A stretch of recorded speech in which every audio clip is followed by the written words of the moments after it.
Just wanted to get live just because I got my youngsters out. Some of them for the first time. They're flying pretty good. A lot of them sticking to the roofs. Got some on the roofs. You got some of them flying in pretty good. Good landing. First time letting them out, the one thing you got, they got to learn how to land.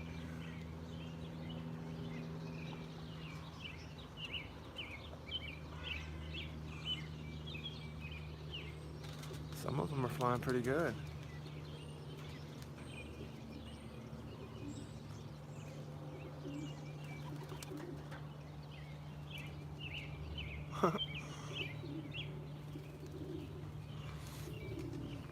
Yep, they're out. That's me and my dad's team. And then my son's team, they're trap training. It's just a beautiful day to have birds out.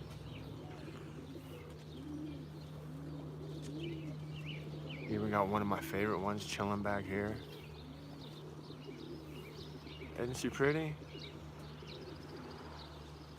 She's Kittles 314 and Ornate 314. That's what she is. Another one flying into the tree. Gonna be a lot of them up landing in. Oh, he didn't go in the tree. He's flying back here. Oh yeah. So this is gonna be fun. We let the doors open. I figure about 30 or more of them have came out so far. I'd like to get maybe 50 or 60 of them to come out. I showed up a little bit after 7:30 and opened up the cage doors. Went over and pulled all their 9th and 10th flights, and then I put them up on the landing board for trap training. So it's been a long day already, but Dad went to go get feed because it takes a lot to feed this army. Figure I got 1, 2, 3, 4, 5. I have 6 lofts, plus little cages.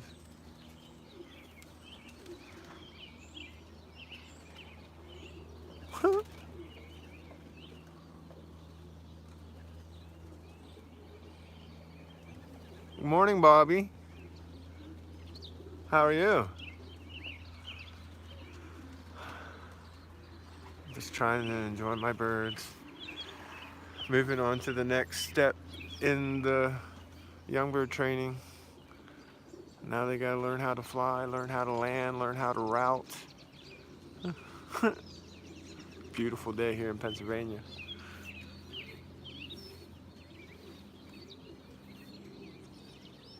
Woo, get up, buddy. You're a little low. Got him coming in. Uh, I can't complain. I mean, I could complain, but hey, there's the mealy. Nice landing. Uh, you know, been going through some stuff up here, but the pigeons are keeping me grounded. Another one coming in. Nice landing. That's what it's all about. You want them to, they gotta learn how to land. It's the first time they're out flying around. And some of the landings, some of the landings are classical. Like I seen one that was looping around the loft and he came to try and land and he landed on the ground and did a face plant. So young birds are a little comical whenever they're learning how to use their landing gear. This is probably one of the most nervous times for me as far as the young birds go, letting them out for their first time. Always worried about maybe them running into a wire, or if they don't know how to land, if they're coming in too fast and they'll crash into to the top of the loft and maybe break a leg or something. Haven't had any of that happen, thank goodness, so I wish I had some wood to knock on, but they're just some of the things that you kind of worry about whenever they're out for the first time. it's so nice around here. I don't think that we're gonna have any problem with the hawks or anything like that, so we don't have nothing to worry about there. But like for the first week, week and a half that they're out until they get up and start flying a little bit in a pattern, uh, we uh, we have somebody out here with them at all times, and I'm on duty. Hey, Fraylin, how you doing, brother?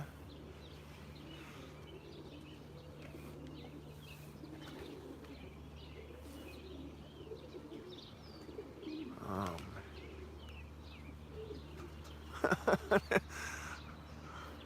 I didn't expect them to fly this much. You got a bunch of them that are flying pretty good, out and around. Then you got a bunch of them that are up in the tree.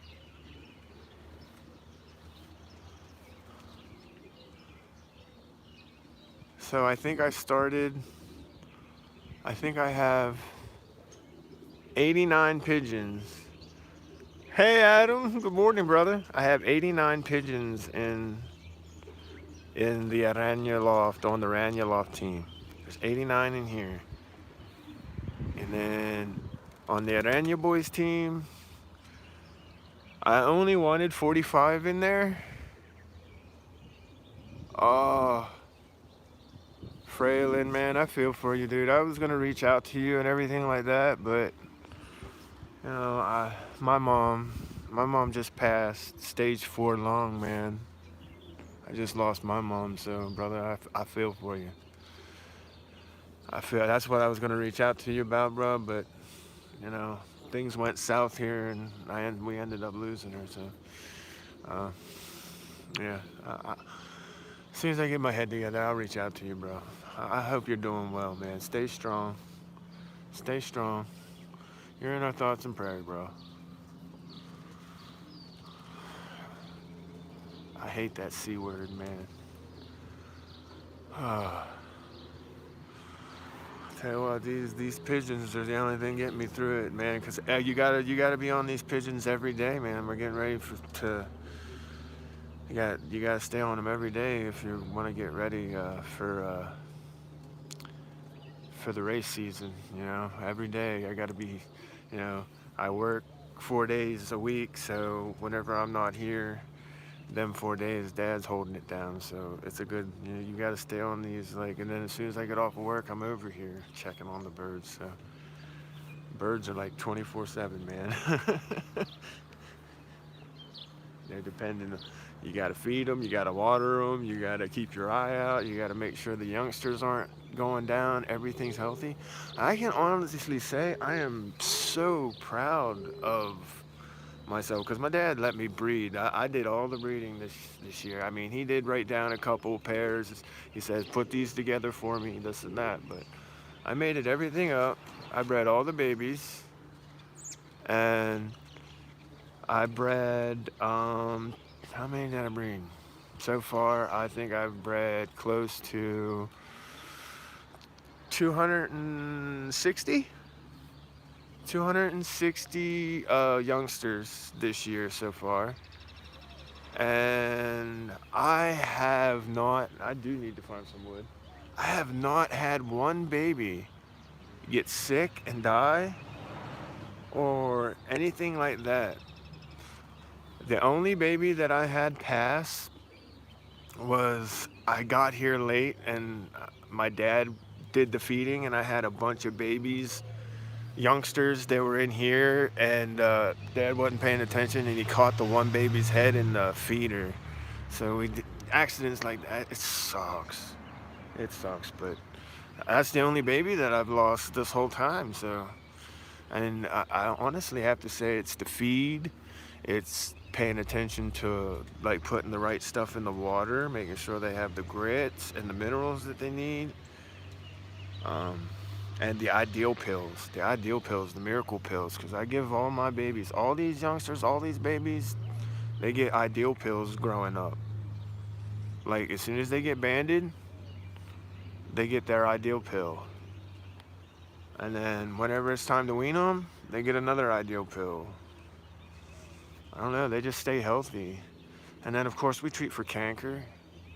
We treat for PMV, salmonella. We treat for all that just to try and keep them healthy. But it's like trying to keep up with all these youngsters. Like I said, hey, what's up? This is the breaks. Yeah, I'm on pigeon watch duty, letting the youngsters out for the first time. Their first week, we gotta stay on duty. Make sure we watch. Make sure they're not running into anything. Make sure that nothing's out here disturbing them. It's kind of crazy. But yeah, I mean, I got 89 youngsters in there. I have, how many did I count last night? I got 58 youngsters in the Araña boys loft. Not to mention I have youngsters in all the breeding rooms. All the breeding rooms, there's youngsters everywhere, so it's a lot to keep up with. It is a lot to keep up with. But I love it. I've been doing this all my life. Ever since I could walk in a coop. Pretty much. I think whenever I was like 4 or 5 years old is whenever mom and dad would let me get into the coops and play around. Until I started pulling tail feathers. Once I started pulling tail feathers, they kind of put me on a timeout. Whenever you're young, it's hard to catch these pigeons, and sometimes just grab onto whatever you can. And I used to like to grab tails whenever I was like 5, 6 years old.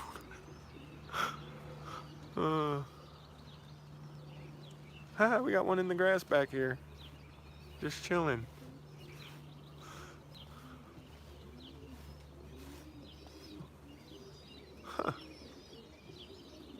That's kind of crazy. They're everywhere. Like I said, they're everywhere. See, the fun part is, the only fun part, the part that I like is like at night, like in the evening, whenever, I call them in. And then whenever it gets dark and I go in and I take a head count and I, see how many are still out here, maybe in trees or maybe, because you never know. Some of them are so wing strong, they might fly away. You just never know. It's hard to tell. But it's kind of nice to see the head count, see how many might still out. Like I said, this first time, they got to find it. They've all been trap trained real well, but they still have to, once they fly around, they still kind of have to find the loft and everything and go in, so. This is definitely a nervous and interesting part of the young bird training process. But then being stuck out here pretty much all day. You're pretty much in the backyard all day. At least we are. That's how we do it. I'll pretty much lock them up probably about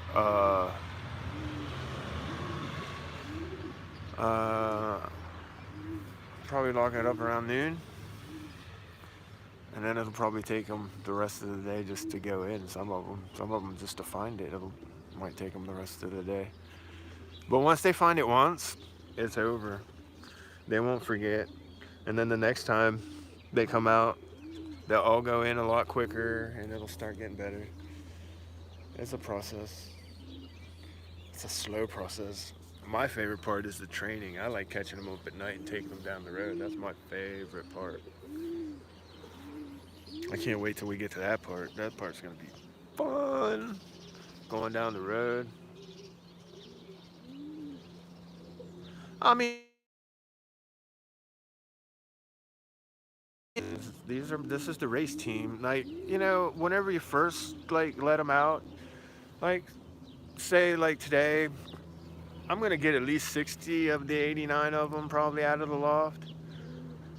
And I can almost guarantee you whenever I do a head count tonight that anywhere from like 5 to maybe 10 of them probably won't be in the loft tonight. They're probably gonna be out maybe in the trees, maybe on a wire or something, or and I can almost put money on it, maybe like 2 or 3 of them might have got wing strong and just kind of flew too far away, and now they can't really find their way back because this is their first time out.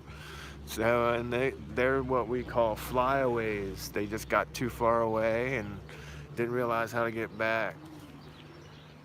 And it happens. It happens to everybody. It happens. And if somebody tells you that it's never happened to them, they're fibbing. They're fibbing. 41 years in pigeons. At least one or two every year. At least one or two. At least one or two every year. But for a majority, they'll stay here. And in a week or two, they'll start flying together, and what will happen is I'll show up in the morning, I'll let them out, they'll go up and they'll fly. And then I'll go feed, and then I'll come out, and then all of a sudden they'll be gone, and I won't know where they're at. And then maybe like half an hour, 45 minutes, they'll come back. And whenever they're doing that, they're routing. And whenever they start routing, you let them route for like a week or two, and then it's time to hit the road and start training them. And then once you start training them to come home, it's over. Once we get them to the Flying J, which is for us, that's the West Virginia border on 81. That's the state line. And it's usually I'd say it's about 61, 62 miles. Once you get them there, it's hard to lose them. But I mean, we'll take them farther than there. But once we get them trained to about the Flying J, which is 61 miles, these birds will be tough to lose. Plus, we're going to take them further than that. We're going to take them to the first race station, which is Newmarket. That's 108 miles from here. That's the first race station. We'll make sure that we get these guys there. And then we do plan on trying to go to Raffine with them too. And that's 165 miles. So, and that's the second race station. Oh, there's one coming in. There he goes. Where are you going, buddy? So yeah, we're gonna no, I'll crate them up. I crate the pigeons up. I put them in crates, put them on the back of the truck, and then I drive them to Newmarket. And then I'll sit at Newmarket for an hour or two, and I'll throw all my pigeons up, 5 at a time. I'll throw five pigeons up. I'll wait about 5 minutes, 6 minutes, and then I'll throw another 5 up, and I'll wait another 5, 6 minutes, and then you got to break them up. I'm not a crate. I don't like crate training. Crate training, throwing them up like a crate at a time, or throwing them up group training, and that's bullcrap. You can train that way. That's a lazy man's way of training. You can train that way if you don't have time, you know. But if you want to create racers and leaders, you want to break them up. You don't want to group train. If you group toss them all the time, all you're going to do is create a bunch of followers, you know. All you're going to do is create a bunch of followers that, you know, whenever you go to race them, they're going to follow other pigeons to other lofts and not yours. So, oh yeah, Mike Tyson, yeah, I mean, he does the pigeons and everything like that, but I tell you what, I mean, Mike Tyson would knock me out in a heartbeat, like probably maybe with like a pinky, but Mike Tyson couldn't hold my jock strap whenever it comes to pigeons. Mike Tyson's not in my league. I've watched his stuff. He knows a little bit about pigeons, but as far as like bloodlines and all that stuff, he knows nothing. But like I said, he knocked me out with a pinky. But he couldn't hold my jock strap whenever it comes to pigeons. I would destroy him racing. And he's got money. I don't. I just got the bloodlines.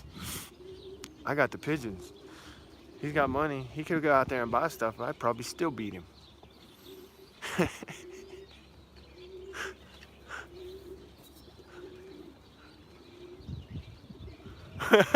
I know. Next thing I know, Mike Tyson's gonna show up at my door, kick my butt. It's okay. I don't care. I can take a butt whooping. I'm a big boy. I still say I kick his butt in pigeons, though.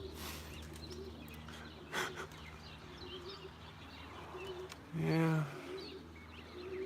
I don't know how much longer I'm going to keep this up. I just wanted to get a little bit of my birds out for their first time, because this whole season, this is, like I said, my dad's 45th year racing pigeons. So this is kind of a special season. I want to make sure it's a good one for him. Make sure I get everything on video too. From the breeding, to the weaning, to the training, to the racing, everything. It's a lot to it.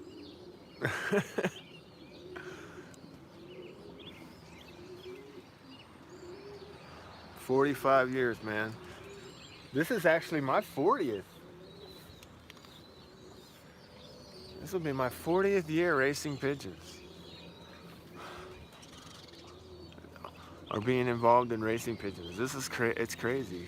But then again, like I said, I got solar cages in my backyard. Hello, Ramo, from South Africa. Wow, that's awesome. That's pretty cool.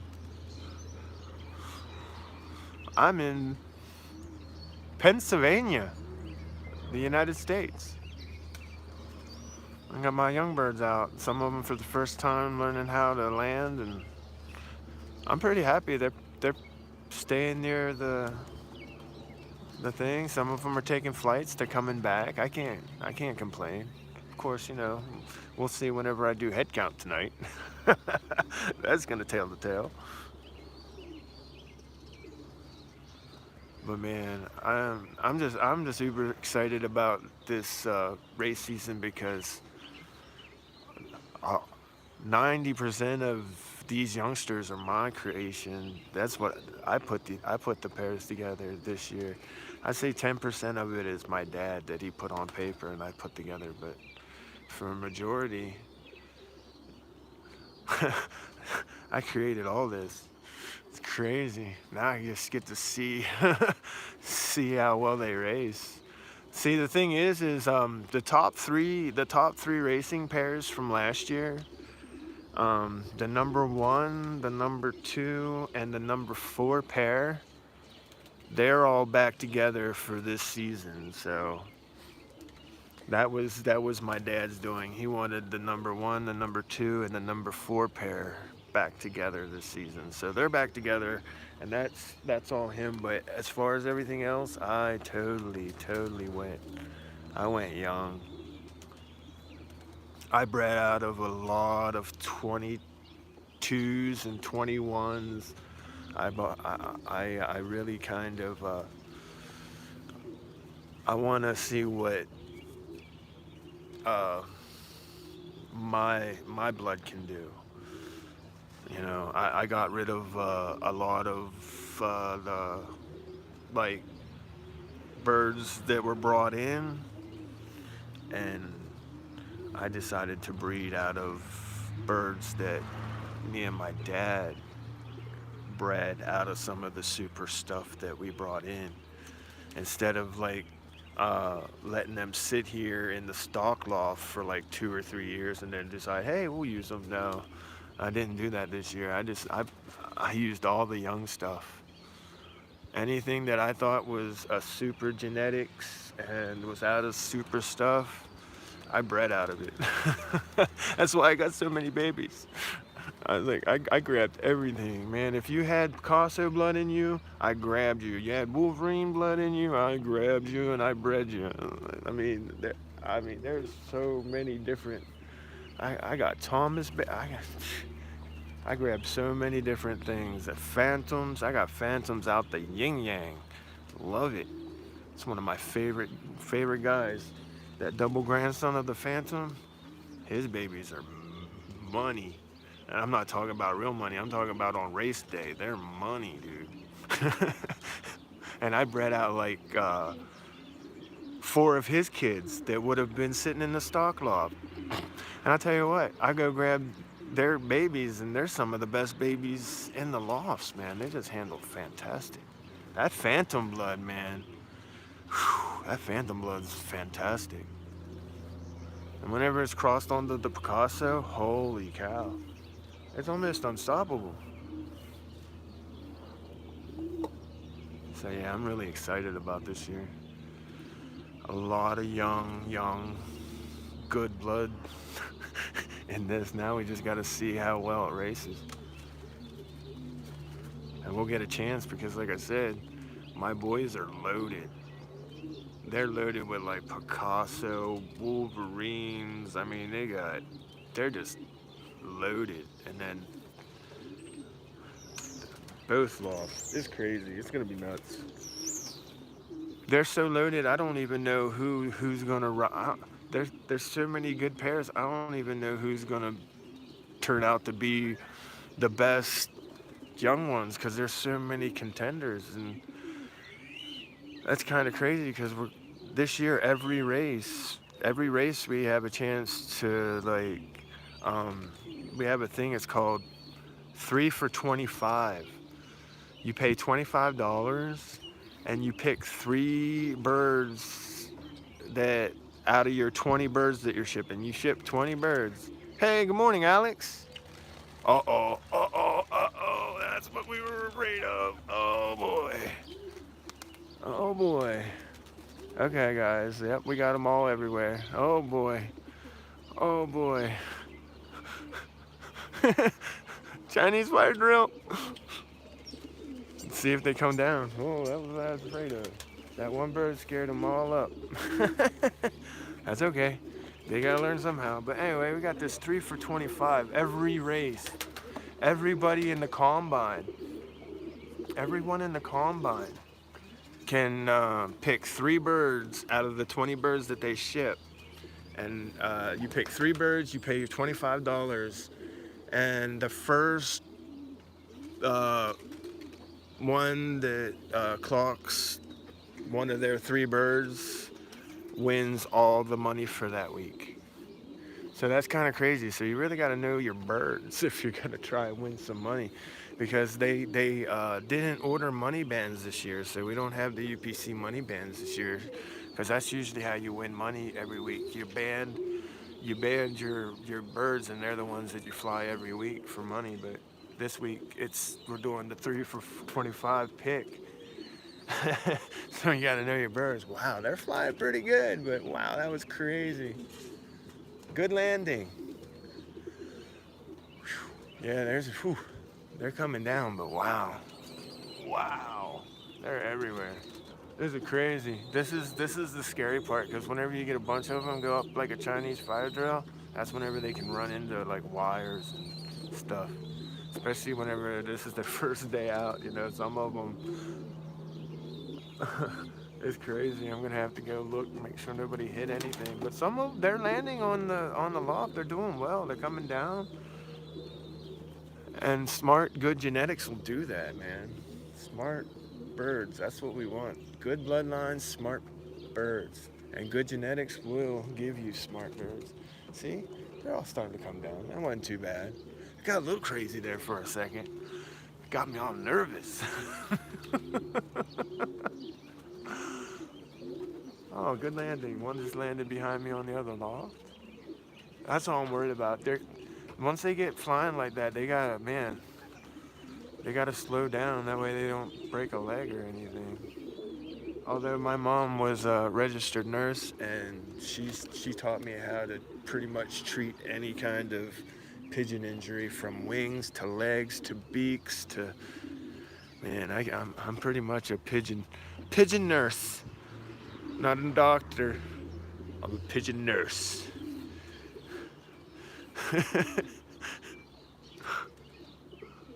Okay, they're all starting to come down. That's all right. That's probably what, 2, 4, 5, 6, 7, 8, 9. There goes another one. Yeah, that's a little crazy. All right. Wow. Yeah, I got a couple over here landed on there. Good Lord. Oh, good landing. Maybe. Oh, nope. Get it. There you go. Yeah, that got a little crazy. Ooh, that's what I didn't want to happen, but hey, it's all right. It didn't go bad. It looks like everybody did all right. There's still like 4 5 of them flying in the air. They're flying pretty good though. I don't know if you can see them, but they're flying pretty good. Oh, he's coming. Oh, there comes one. Shit. Oh, taking. Yeah, this is nuts. I love this, but it makes me nervous. Like I said, these guys are just a bunch of like, this is almost like teenagers learning how to drive, man. That's what this is.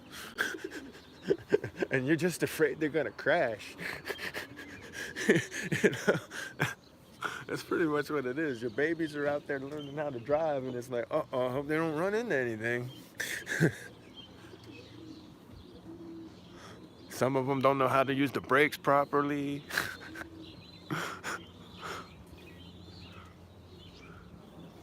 Yeah, because they're just babies, man. These guys are only like, I don't know, some of them might be only 60 days old. Some of them might be 80 days old. They're not that old. Oh, there's another nice landing. I don't care if you land on that roof for now. As long as they're learning to land. I don't care if they land up in trees. They're just learning how to land. Eventually they'll find the landing board and get on it. No, Alex, they do not. Like I said, this year we're starting with 89 youngsters. 89 youngsters. Well, there's going to be 88 because I think I'm going to stalk Whitey. I don't know. I might have a video and ask you guys what I should do with Whitey. She's a throwback. Old Merc cannibal. And she's all white with a little bit of blue check on her. And man, so pretty. I don't know if I want to race her or fly her. I mean, I got 89 in there. So I might pull her out and there might be 88 in there. So we're going to start with 88. By the time we're done training and get to the races, Reese, what's going on? I'm going to work on that pigeon nurse outfit. Don't worry, buddy. That'll be a funny pigeon video. I haven't put out one of them yet, but that's what's up, man. Hey, one landed in the yard. No, so yeah, starting with 88. By the time I'm done training and we get to the time where it's time for races, and I'm gonna be like, if any of like you guys want to be part of the racing season, you guys want a young bird like for the race season, everything. Whenever I'm done training, there might only be like 70 in there. I might drop like 18 or so just training, because I'm gonna train hard, man. There's not gonna be any easy. This is like Aranya boot camp, man. I gotta eliminate all the weak ones. I gotta eliminate all the dumb ones, because come on, man, I don't care what bloodline it is. The best bloodlines in the world, I don't care what it is. I don't care if it's a Gannis bloodline. I don't care if it's a Gabby Vandenblee. I don't care if whoever, Lembrak, Vandenbuch. You're gonna get a high percentage of good pigeons out of these bloodlines, but you're also gonna get your percentage of duds or dummies. It's just, the pigeons are just like humans. You're gonna have your smart ones, you're gonna have your mediocre ones, and you're gonna have your dumb ones. It's just how it is. I mean, in all bloodlines, I don't care what it is. There is no super bloodline where they all are 100% the bomb. They're not. You know, some pairs, they'll throw you, a high percentage of good ones, and then some pairs will throw you nothing but dummies. So by the time I'm done training, I want to make sure that I eliminated the dummies, the weak ones.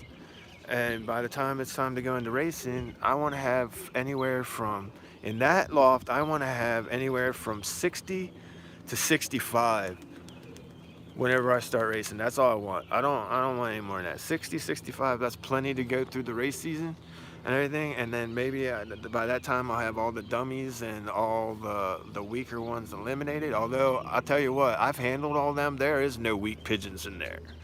So it's pretty much going to be just eliminating the dummies, because there's no weak pigeons in there.